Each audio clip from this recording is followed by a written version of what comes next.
Guys, I want to tell you about our friends over at Frost Buddy. It is drinkware engineered to keep your beverages exactly how you want them.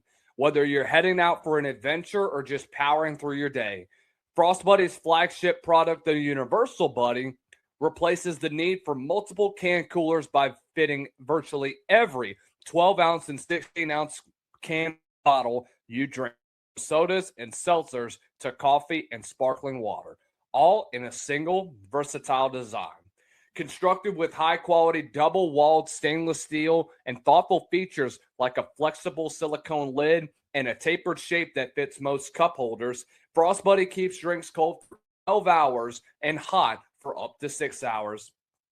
So you get consistent temperature control, whether it's an iced drink on a hot afternoon or a hot coffee on the drive to work. Built to last, field tested for durability, and backed by a 30-day return policy, Frost Buddy makes everyday moments from tailgates and beach days to backyard cookouts and commutes more enjoyable. Going over and click the link below and use promo code SSS15 to get 15% off of your first purchase when you visit our friends over at frostbuddy.com. And when you use that promo code SSS15. Are you tired of spending upwards of $7 to $8 on coffees that are full of sugar and high in fat? Well, look no further than Chike Nutrition, the brand redefining what coffee can do for your day. Chike Nutrition combines the rich, familiar taste of real coffee with 20 grams of high-quality protein and the energy of 2 shots of espresso, giving you both fuel and function in every scoop. Available in a variety of crave-worthy flavors like mocha, caramel, vanilla, and many more, Chike delivers smooth, cafe-style iced coffee that mixes instantly with water or your favorite milk, with no clunky blender or complicated prep needed. Each serving is designed to be low in sugar, packed with protein, and loaded with real espresso, so that you can get a sustained energy that helps power your morning, workout, or busy afternoon without the crash that comes from sugary coffee drinks. Whether you're looking for better nutrition in your coffee routine or a smarter way to stay energized and full longer, Chike makes it simple. Scoop, shake, sip, and enjoy. If you want to take advantage of the new year and get in the best shape of your life, click the link below and get yourself 10% off of your first order over at ChikeNutrition.com.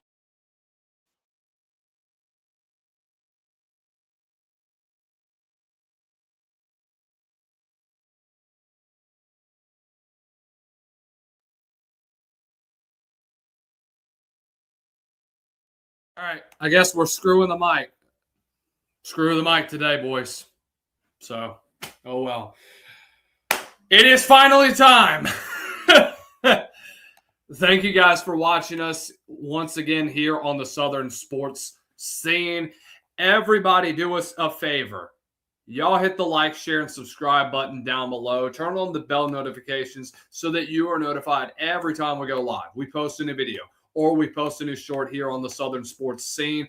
Every live show is brought to you by our good friends over at Frost Buddy. Going over to frostbuddy.com, use our promo code SSS15 to get yourself 15% off of your first purchase. That is code SSS15 to get 15% off of your first purchase. Also, thank you to our friends at Chike Nutrition. With 20 grams of protein, 1 gram of fat, 1 gram of sugar, you can get the best start to your day always with our friends at Chike Nutrition. 20 grams of protein, 1 gram of fat, 1 gram of sugar is what you can have to start your day. The moment you have all been waiting for. We hit 200 subscribers yesterday. First of all, I want to thank everyone that has subscribed to us, that has been a part of this journey for a very long time. You are the best. We appreciate you. And we appreciate all that you are going to continue to do to help build this company up more. 200 subscribers is incredible, guys. You guys have continued to give us the best for the next generation. And we want to reward you guys for what you have done and the support that you have provided for us. I wanted to do a giveaway, a $25 Visa gift card will be given out to these people. People that I've reached out personally, people that have subscribed to us and helped us get to where we are right now. There is nobody I can really thank more than what we've seen and the outpour of support that we have gotten from so many different people, from so many different entities, and can't ask for anything else more than thank you. And we will continue to provide you with the best content around college football on the internet. The best, the most important, and the most honest around college football. Bottom line. Bottom line. So I want to take a look and see what we have. 2, 3. All right. I believe we have everyone right now that is in the giveaway. So let's go ahead and let's get this thing started. We have 25 people that are in our giveaway. And I want to thank those 25 people for being involved. And I know we have more than 25 that are subscribed, but those are the ones that liked my story, that followed us on X and or Twitter, or not his Twitter, on X, and hit that subscribe button. Guys that have come from Facebook, that have subscribed to the channel. And so we appreciate you. You will be rewarded. Good luck to those of you who have entered. Let's get it, man. So let's do it. Ready to go? We sure? I probably was, but I probably could have done a little bit better to kind of get this thing prepared. All right, so we're going to do this. Going to do a 15-second wheel spin. So here we go. Let's get it. 3, 2, 1. Who is going to win a $25 Visa gift card? And it looks really good. It is going to be At Its Bento is the winner of our $25 Visa gift card giveaway. At Its Bento, I will be reaching out to you via DM. Congratulations on the $25 giveaway, man. Congratulations, guys. Thank you. Thank you. Thank you for tuning in. Thank you guys for being involved, entering. I am going to do more of these giveaways common. And here's what I'm thinking. Every week, we're going to do a little small giveaway, a little maybe $5, $10 giveaway. Probably do some more gift cards and stuff, whatever it is. Every time we hit a goal, next goal is going to be 300 subscribers. If we hit the 300 subscribers, I'm going to do a $30 giveaway. And then when we hit 400, $40, $550, and so on and so forth. In my opinion, it's a genius idea.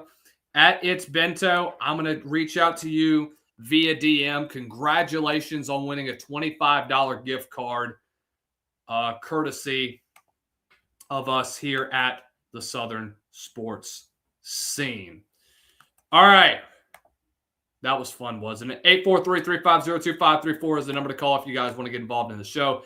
843-350-2534 is the number to call if you want to get involved in the show. All right. we have had a lot that has gone on over the last couple of weeks.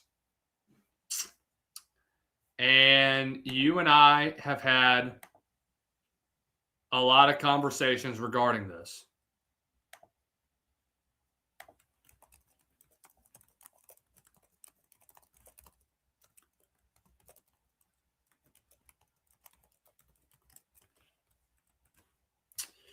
And the other day we got news about the 25, or not the 25. We received news about expansion in the college football playoff that, in my opinion, is now inevitable at this point. Bottom line. So when we have things like this occur, I am questioning where the future of this sport is going. Is it going to be at a point where is there our love for the game going to die down over time, or are we all in agreement that 24 is something that it shouldn't even be conversation? And I addressed this yesterday with a friend of mine that I was on a show, and I pretty much laid it out on the line. Those that are running college football are not fans of the game. The only reason why the AFCA came out and proposed these things is because they want another paycheck. They don't care about, and I hear RG3 go online about how, they're still exploiting the student athlete. They're doing this. It's doing that. It's another chance for athletes to get paid. That's BS. That's BS. Complete BS. You're telling me they're still getting exploited when they've been getting paid more and more and more and more and more? And by the way, NIL funds are going to increase by about $2.5 million every 2 years, I believe. And you're telling me they're not getting paid enough? How does this make any sense, guys? How? Tell me how does this shindig make any sense? Because it doesn't. It just straight up doesn't. So we're entering a situation right now in college football where we're now having to deal with the consequences of greedy individuals that just want another paycheck. It's the bottom line, guys. It's the bottom line. So I don't know what all is going to happen in the next few years with this proposal. But guys, you got to be real. 24 is going to happen whether we like it or not. Whether we like it or not, we're going to get a 2014 playoff. This started when we went from 4 to 12. Really, it should have been 4 to 8. And everybody's going to say, it's going to be good because they get to participate in the playoff and so on and so forth. It's going to be a good experience for the student athlete. So here's what I took away from that. We're accepting mediocrity in college football. That's essentially what we are being told. And we're supposed to be okay with that? That makes no sense. It straight up doesn't. And you're going to try to convince me that what goes on in the higher ups of college football makes a hell of a lot more sense than it does in the realistic part. Just doesn't.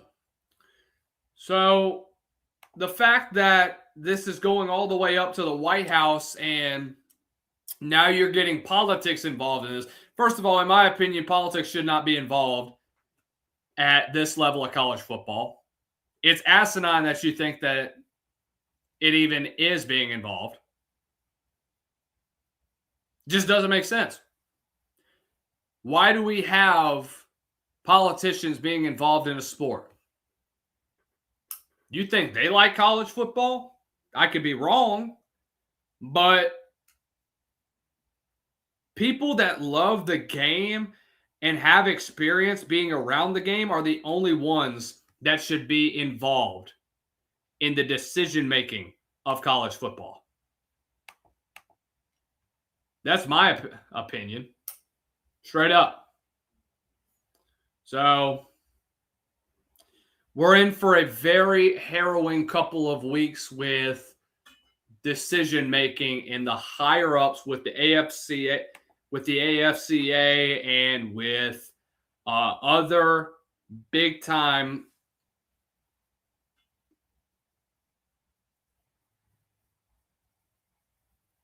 organizations that control majority of college football. And everybody says, oh, well, what happens if there's a Super League? Guys, I mean, good Lord. We've been preparing for the Super League for about two or 3 years. I remember when it first came out about the proposal. I thought there were flaws to it, but I think that there were some beneficiaries at the end of the day. I think that it would have helped out a lot of people, and it would have helped out quite a bit when it comes to the growth of not really revenue share, but it would have helped when it comes to, getting your audience back and providing a stable ground for how college football is controlled, as well as keeping the NCAA at bay when it comes to this too. Because the NCAA doesn't need to be involved in college football anymore. They don't need to be involved in college athletics, bottom line. Because I've had a gripe with the NCAA for a very long time. And because of this, because of NIL being a factor, and you have everything going on between the two, when you have these proposals being permitted, you have home and home series that are being canceled. You have a lot that would have a lot of great matchups in between. Ohio State and Bama is one of them. We would have gotten that in 27 and 28. But now we're not getting that because we have a really, really, really horrible system in college football. Because we have strength of schedule that's no longer part of the equation when it comes to selecting a player for the CFP and selecting teams to be involved in the CFP. Now look what happens. Does it make sense? No, absolutely not. Like I mentioned, politics should not be involved with college football. People that love college football should be running college football, not the other way around. The presidential committees on college athletics draft ideas, including a new governing entity. Like we mentioned, the NCAA does not need to be involved, a cap on coaches' salaries, and more. It is for discussion purposes only, and it recommends the creation of a task force overseen by Congress to address issues facing college athletics. The goal would be to create more financial stability while enhancing the revenue and controlling the cost. Those efforts including crackdown on salary cap circumvention through collectives and a ban on redirection of athletes' department dollars through multimedia rights and apparel contracts. The committee has also recommended a G6 playoff while also putting a salary cap on both coaches and administrators.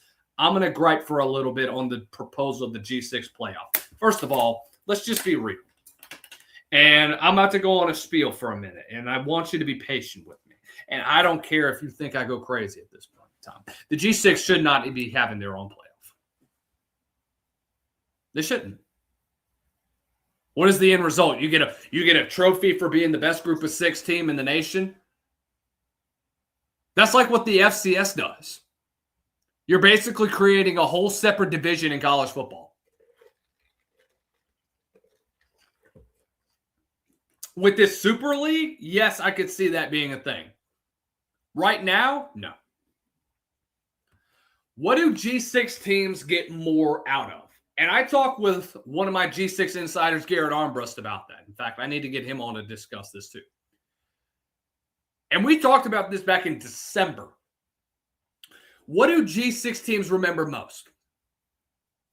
A chance that they got to compete with the best in college football, a la what JMU did with Oregon, and what Tulane got to do with Ole Miss. I don't care that they got their ass whipped. What I care about is that they got a chance to participate. Now, I know you're going to say, oh, it's a participation trophy. Guys, the G6 is not going to get 2 teams into the college football playoff. That's a one-time scenario. That's the only time it'll ever happen. Now you want to include more in the mix with this 2014, which makes no sense. So it's stupid. But aside from that, what is this G6 playoff going to accomplish? Nothing. Absolutely nothing. The bottom line is that when we have a G6 playoff, what happens if they win the playoff? Do they go into the college football playoff? How are you going to organize it? Best teams in each conference play against each other? Sun Belt versus CUSA, or Mountain West versus the Pac-12 or whatnot? Is that what we want to do? How does this make sense? The thing about it is that it just seems a little too unorthodox. It seems a little out the box. And when it came to the 14 playoff, G6 teams got a lot more out of winning a New Year's Day bowl game than they did playing in the college football playoff. That's why the magic number 8 could have been much better for the committee. Because let's just be real. Did you have more fun watching James Madison and Tulane participate in the college football playoff compared to what you saw in the 14, when you saw UCF go on a run, when you saw Houston go on a run in 2015? They beat Florida State in the Peach Bowl. They win a New Year's Six Bowl. Did you have more fun in those moments? Or do you have more fun watching G6 teams getting the crap knocked out of them in the college football playoff this past year? It's no knock on them. It's the fact that you're accepting a participation trophy over a New Year's Six Bowl where you beat a legitimate, good Power 4 program that got to a New Year's Six Bowl. That was one of my biggest gripes when it came to expansion from 4 to 12, is that essentially was taken away. New Year's Six Bowl games are non-existent. They're in the playoff now. When you took those away, what did you make college football? You made it very, very acceptable to be mediocre and make the college football playoff. And I see fans on X, and I see them on all these different social media platforms, and they say, this 4-loss team can beat this top 10 seed. Okay, well, no, you can't. You're going to tell me that Duke, if you were to tell me that that's the case, So are you convinced that Duke would have beat Alabama in the first round? They would have beat Oregon in the first round?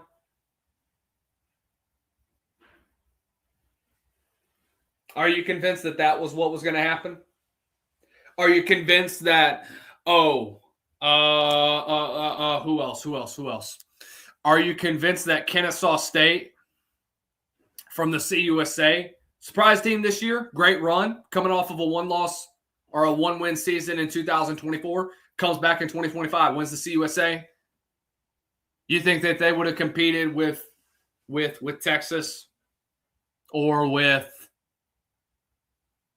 Alabama or Oklahoma, any of the other top 12 teams in college football?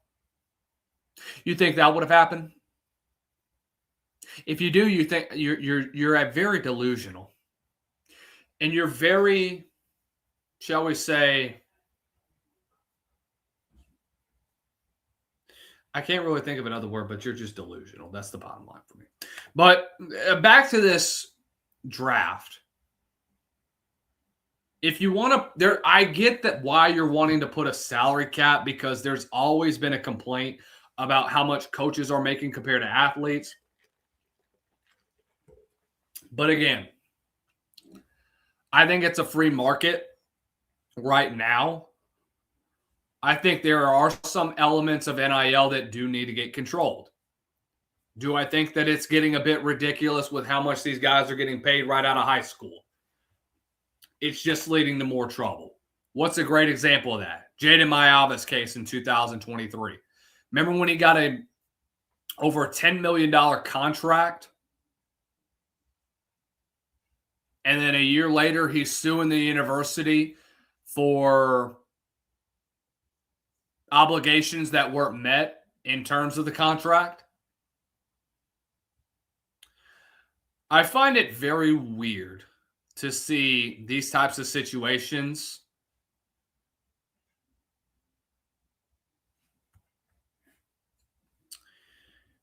And for people that came up with NIL, they didn't have this in mind. And I understand why. NIL initially, when this was first proposed, was the name on the back of a jersey in bookstores, seeing a little bit of dough on it. Now it's gotten to the point where you're seeing brand deals. You're seeing guys that are getting a lot of different contracts. You're seeing a lot of that. And unfortunately, you're not reaping the benefits. It's the bottom line. As part of the draft, the committee stressed the need for some type of antitrust exemption that has come up in the NCAA's quest for federal legislation to help settle the college athletic space, specifically with regard to the SCORE Act. What is the SCORE Act, you may say? Is basically the Lane Kiffin rule. So it's a framework for the compensation of student athletes for their use of NIL, which also addresses certain elements of the court-approved agreement to settle in the House versus NIL, the House versus NCAA settlement, which I believe is part of that too. Yahoo Sports reported that Republican leaders in the House of Representatives are aiming to bring it to the floor for the week of May 18th. It would also consider how conferences are currently built, while also looking at better monetization of key assets in the ecosystem. See, this is what I want to. This is something interesting here, because right now the leader in all of NIL spending, right at this point in time, is the Big Ten. They have more financial resources compared to the SEC, primarily because of recent success. They wouldn't have won. They wouldn't have been holding 3 straight national championships if it wasn't for how they spend. Now, Indiana is a great example of not necessarily how much they spend in NIL, but how they develop. But that's the story for another day. But when you have these type of situations and you see them with the groundwork that is being laid for all of this to happen, for how do I say it? When you see this type of groundwork that is being laid right now in the House, or however, the House of Representatives, and you see this now being addressed to the NCAA, I think it's major. But I do also believe that this could potentially damage how NIL was initially made, I think.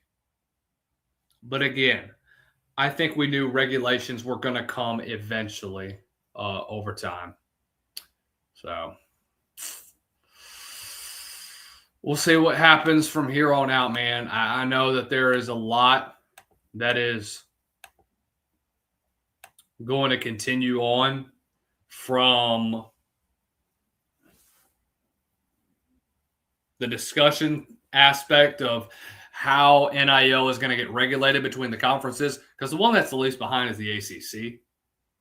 They almost have no money to spend on NIL. I think here's another thing, too, that separates the Big Ten from the SEC and the ACC and the Big 12. The Big Ten knows how to spread its money around. They do. The SEC, unfortunately, you're seeing big-time commits, and you're seeing a lot of money that's getting paid by certain SEC schools on these top-tier athletes. Here's the problem with the Big Ten is that because of the pedigree that they have right now, that leads to more money that can be spent on better athletes that they already have, or quality pieces that are going to surround a roster. But that's my thoughts. I'm going to take a break real fast. I got to pee really bad. You're listening to the Southern Sports Scene.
All right. Appreciate you guys' patience.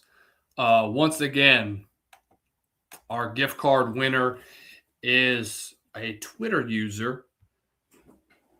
His name is Bento, at It's Bento. So congratulations to at It's Bento for winning our $25 gift card. We appreciate him subscribing to our YouTube channel, and we appreciate your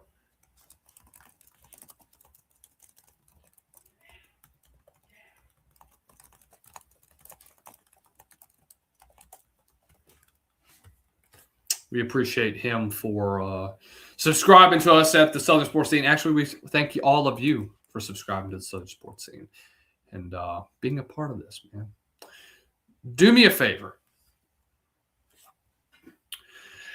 I want to know where all of you are listening in from. So drop the area codes in the comments section below if you would like.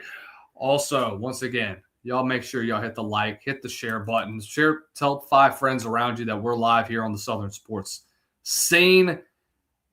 Anywhere that you are listening, we always appreciate you guys that are always tuned in to us. Once again, drop the area code in the comment section below where you're watching from.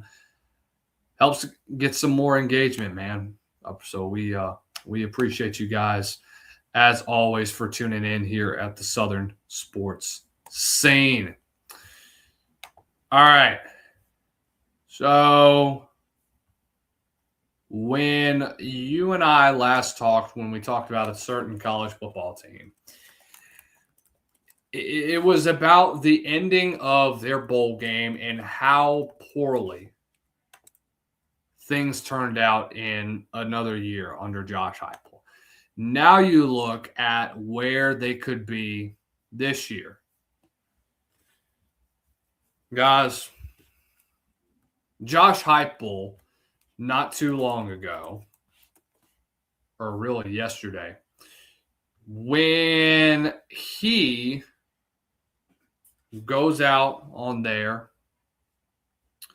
and he says, oh, it's a good idea to have expanded playoff, that should be a red flag to you. He's made the playoffs one time. And you look at the state of Tennessee, and we'll have a full state of Tennessee video soon. But you look at where Tennessee is going into 2026. And you look at where this team is at. You let go of your former defensive coordinator in Tim Banks, which I had issues with him at times throughout the season. You go out and you hire Jim Knowles from Penn State, which, by the way, I don't blame Penn State at the end of the day. I think he was a victim to a really bad situation that ended at Penn State. I thought he was a pretty decent defensive coordinator for the most part. I'm glad that Banks is at Auburn, by the way. I think it's a pretty good hire for the most part. But I think Tennessee is in a really decent position compared to what many people will think. I think Joey Halsey has done, for the most part, pretty decent as an offensive play caller. I think your receiving core is going to be really, really deep this year. I really do. And I think with what you have gotten throughout this past offseason, I think there's a lot that you could really, really build upon on this offensive line, which I think is going to be the big driving factor to how this team does as a whole.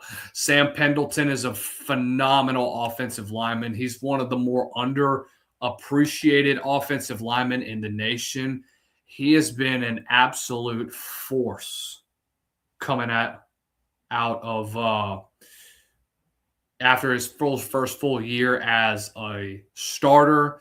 Thought he had a really, really solid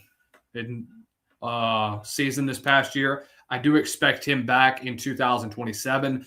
Came back after spending some time at Notre Dame for 2 years. And then you look at his overall performance. Guys, this was still a really good Tennessee offensive line. And when you think of Josh Heupel teams, many people forget that they can run the freaking football. They're really damn good at it. You got to realize Tennessee 2 years ago had Dylan Sampson in the backfield. Understand that. Dylan Sampson led the SEC in rushing that year. Crazy to think about. But again, you think about how dominant they were throughout that year. there's a lot of other guys that I am very impressed with that I think can make their name known on the offensive line. Losing Lance Hurd this past year, do I think it's a big loss for Tennessee? No, to be honest with you, it's not. Because number one, I didn't think that Lance Hurd was a guy that was going to be a consistent dude that you were going to rotate among the offensive line. But I do believe that there is going to be a lot that you can expect from here. David Sanders was one of the best freshmen coming out of high school this past year. One of the best. He's going to move to left tackle. Ended up starting at right tackle as a freshman. Lance Hurd was your left tackle initially. He's going to move back to left tackle. I think Wendell Moe is going to play that right tackle position over there. Guys, this is an all-conference offensive lineman that came from Arizona back in 2024, and he had a phenomenal year.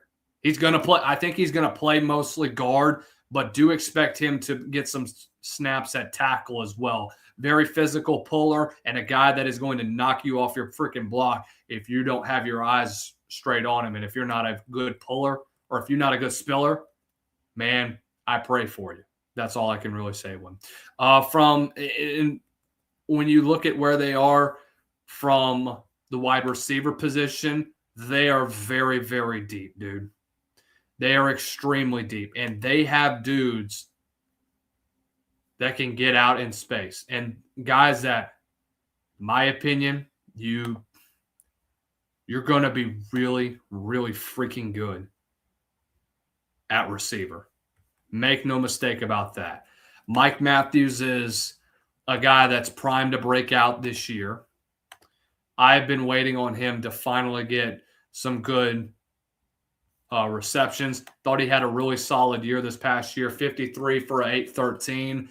And a guy that is going to consistently get more touches throughout the season. I know that the loss of Chris Brazzell kind of hurts for you, but I do believe that even with the loss of him, when you talk about 7 starters that return for Tennessee, dude,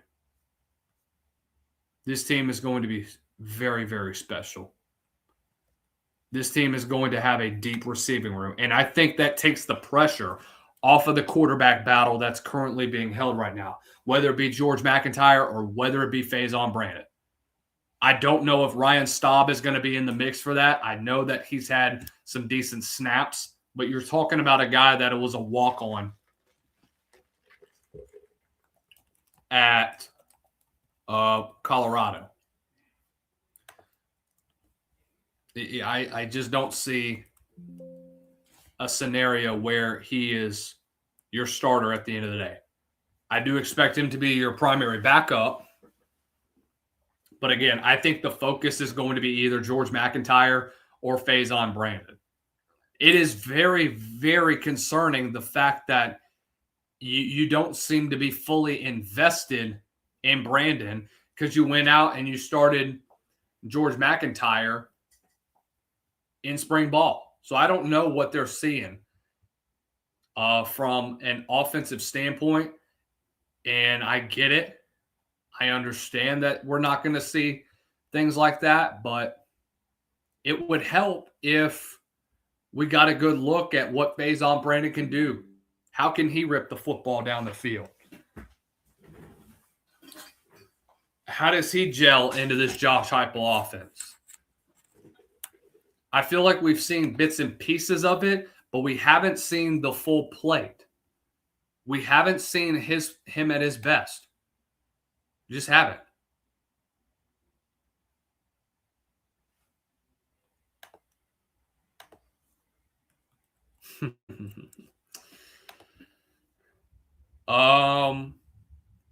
But again, guys, we don't know what's going to happen when we talk about a team like Tennessee. I think your biggest concern is your receiver room, or is your quarterback room and your back seven.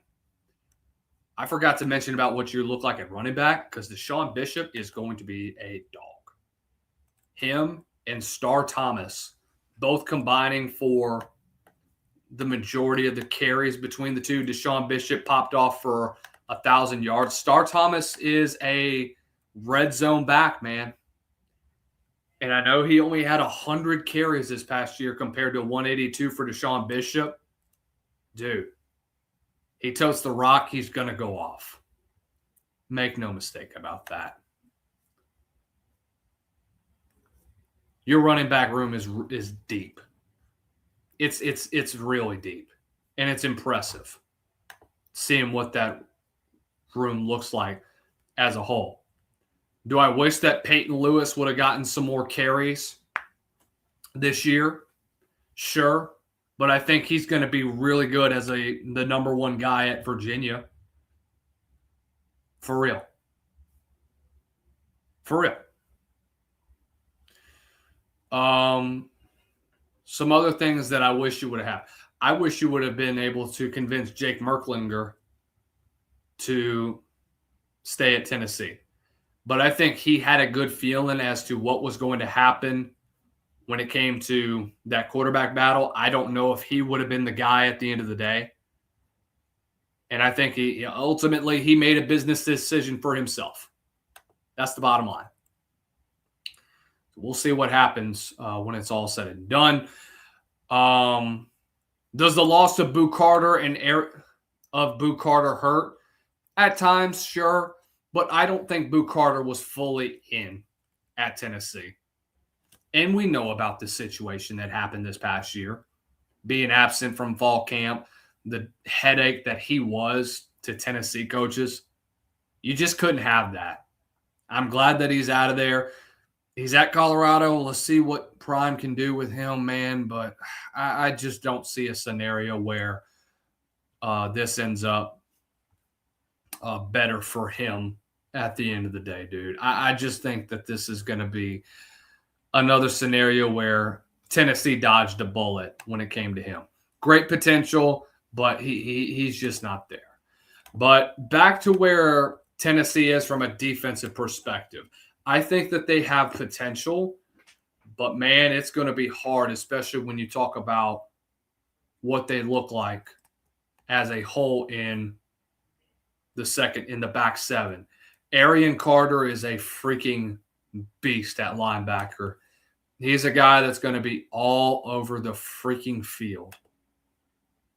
And he is an absolute unit. 76 total tackles. He's going to have to be the leader of that defense, and he has proved it over and over and over again. Interested to see what Jacoby Thomas looks like for Tennessee. He's been a guy that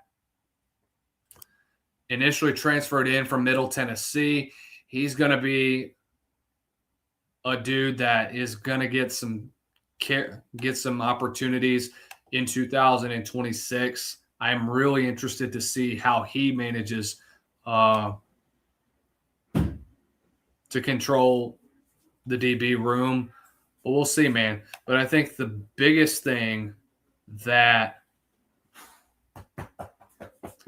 a guy, or really him, the linebacker room is really good. All right, with Arian Carter, Edwin Spillman, two guys that combine for 150 tackles between the two. Who Bryson Easton is a guy that you're going to miss at D tackle, guy that was always he spent his entire season since Josh Heupel was hired. What does Josh Josephs look like in 2026? Josh Josephs is a guy that I think can eventually turn himself into or I should say Josh Josephs. I thought he was back, but obviously they got to update that roster. But Josh Josephs is a guy that you're going to have to miss on the defensive line. Do you have dudes that can be developed at a high rate? Yes. Does it suck that you no longer have those pieces, guys that could have been critical when it came to depth? Absolutely. Caleb Herring is a great example, who's now at South Carolina. Come here. Oh, come here, buddy. Say hey. Say hey. But yeah, Josh Josephs is one of those guys that you're going to miss up front. You definitely would like to come up with some different packages. Hell, if you're Jim Knowles, to try to replace him. It's going to be difficult. Make no mistake about that. Chaz Coleman's situation is really weird. And that's why I'm not really sold on him either. I think he has a lot of potential. But, dude, I don't think Chaz Coleman right now is fully locked in to football at this current moment. Can I help you? That's Gunner, by the way. But yeah, man, I think there's so much talent when we talk about Chaz Coleman. We know why he was so highly regarded, but did Tennessee overpay for him? There's a lot of concern when we talk about that. What do they look like from the standpoint being in the Big 12, transitioning from one system to another? Obviously, Chaz Coleman did not have a good start whenever it came to him transitioning to spring practice.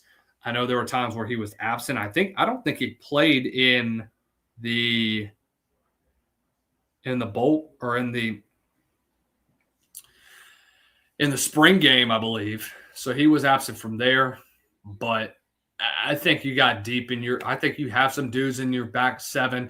DJ Burks from App State, who broke out the last 2 years, had 2 picks in 2025. TJ Metcalf is a guy that was at Michigan not too long ago, along with his younger brother, Tavis Metcalf.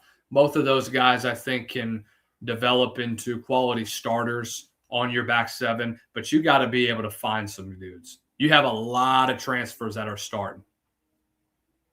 And let's just be honest, this is a new system for them. It's going to be difficult. Make no mistake about that. But how are they going to rise to the occasion? We'll see, man.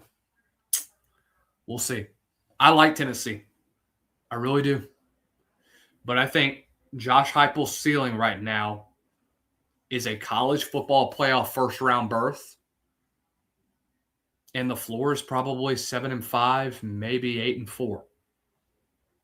I just don't see a scenario where he goes anywhere above that. I don't. And comments like what he's had today, earlier this week about the playoff and how they need to expand it, or they're glad they're expanding it to 24, or it gives us a chance to get in.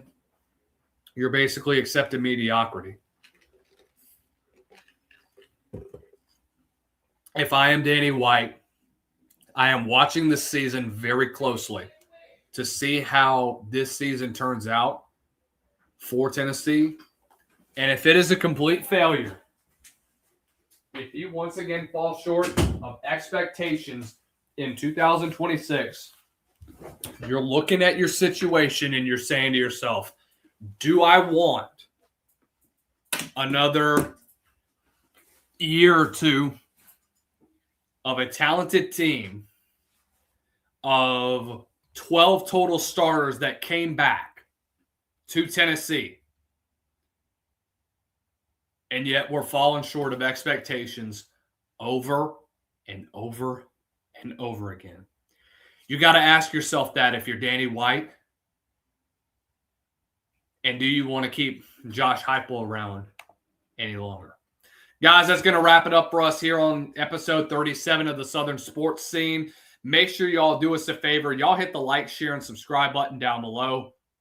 And turn on the bell notifications so that you don't miss another video, live show, or another short.